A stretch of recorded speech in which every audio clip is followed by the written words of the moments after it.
സുന്ദര, ഞാനൊരു കാര്യം ചോദിച്ചാ നീ സത്യസന്ധമായേ മറുപടി പറയാവൂ. ഉണ്ണികൃഷ്ണ, നിന്നോട് ഞാൻ എന്തെങ്കിലും നുണ പറഞ്ഞിട്ടുണ്ടാ ഉണ്ണികൃഷ്ണ? നീ അതൊക്കെ അവിടെ നിർത്തിയേ. എടാ, ഒരു ബാങ്ക് തൊഴിലാളിയുടെ മകളെ ഒരു ബസ് മുതലാളി കല്യാണം കഴിക്കുന്നതിനെ കുറിച്ച് എന്താണ് നിന്റെ അഭിപ്രായം? ബാങ്ക് തൊഴിലാളിയുടെ മകളെ മനസ്സിലായി, ആ. പക്ഷെ ബസ് മുതലാളി മനസ്സിലായില്ല? ഇല്ല. ഞാനൊരു ക്ലൂ തരാം. അമ്പാടിയിലുണ്ട്, കൈലാസത്തിലില്ല. അമ്പാടിയിലുണ്ട്, കൈലാസത്തിലില്ല. Beef fry. Beef fry. ആ, അമ്പാടി ഹോട്ടലിലുണ്ട്, കൈലാസ് ഹോട്ടലിലില്ല. അത് വെയിറ്റ് ചെയ്യുന്നല്ലേ? അപ്പൊ അതൊന്നുമല്ല.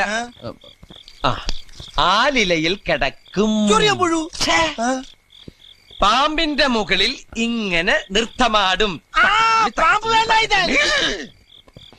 നീല നിറത്തിലുള്ള ഉജാല, ഉജാല, ഉജാല. വേണ്ട വേണ്ട, എല്ലാം മാക്കി.